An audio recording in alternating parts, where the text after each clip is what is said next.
DPRD Lombok Utara saat ini mulai terbuka terhadap semua program yang dilakukan sebagai pertanggungjawaban moral mereka kepada masyarakat. Terbukti, konferensi pers dilakukan sejak pergantian Ketua Dewan Lombok Utara. Konferensi pers bersama DPRD KLU di ruang sidang sekretariat dihadiri Ketua DPRD Kabupaten Lombok Utara Artadi, disertai Ketua Komisi 1, Raden Nyakradi. Tentang reses Dewan atau masa sidang 1 hingga 3 DPRD KLU, gambaran APBD perubahan 2022 dan penyediaan air bersih di Gili Indah, terutama di Gili Trawangan dan Gili Meno. Ketua DPRD Kabupaten Lombok Utara Artadi mengatakan, reses Dewan dalam masa persidangan 1 terlaksana pada tanggal 11 hingga 16 Februari 2022. Sedangkan reses pada persidangan kedua terlaksana pada tanggal 12 hingga 17 Mei 2022. Selanjutnya, reses masa persidangan ketiga dilaksanakan pada tanggal 24 hingga 29 September 2022. Di antaranya, pertemuan-pertemuan yang dilaksanakan antara anggota Dewan dengan konstituennya. Reses dilaksanakan dalam rangka menyerap aspirasi, serta berdialog dengan masyarakat yang ada di dapil masing-masing. Pada kesempatan ini juga, Artadi menyebutkan pendapatan daerah sebesar 927,05 miliar. Sementara belanja daerah mencapai 941,76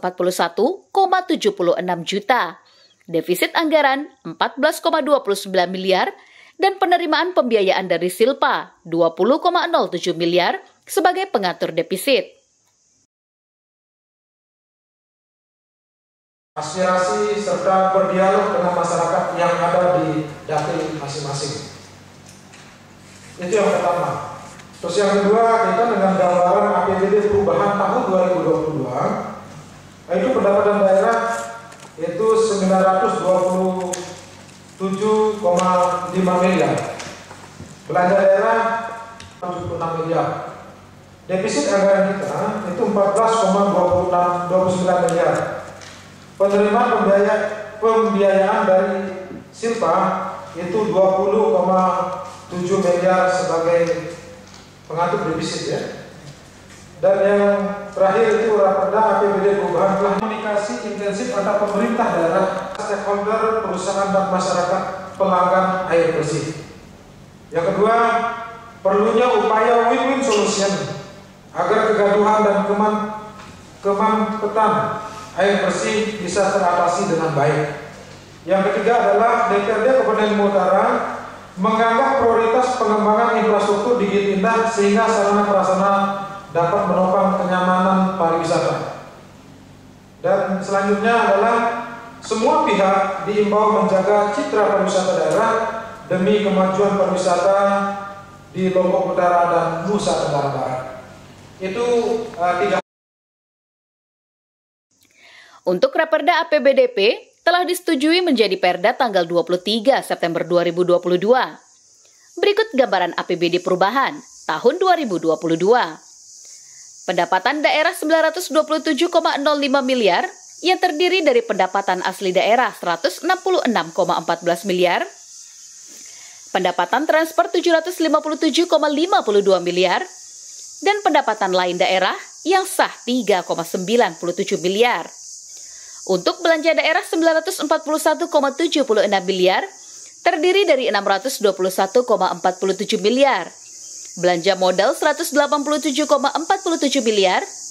Belanja tidak terduga 3,12 miliar. Sedangkan belanja transjer 129,68 miliar. Defisit anggaran 14,29 miliar. Sementara silva sebesar 20,07 miliar. Melihat perkembangan dan kondisi penyediaan air bersih bagi masyarakat dan dunia usaha di Gili Indah, khususnya di Gili Trawangan dan Gili Meno, DPRD KLU menyatakan beberapa hal sebagai berikut. Pentingnya komunikasi intensif antara Pemda KLU dengan Pemprov NTB, serta pemangku kepentingan dan masyarakat pelanggan air bersih. Perlunya upaya win-win solution agar kegaduhan dan kemampatan air bersih teratasi dengan baik. DPRD KLU menganggap, prioritas infrastruktur di Gili Indah sehingga sarana pengembangan dapat mendukung pariwisata.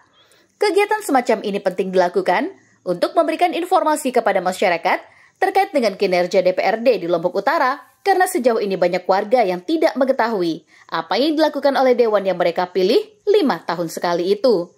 Dari Lombok Utara, Syahnanda Utama mengabarkan.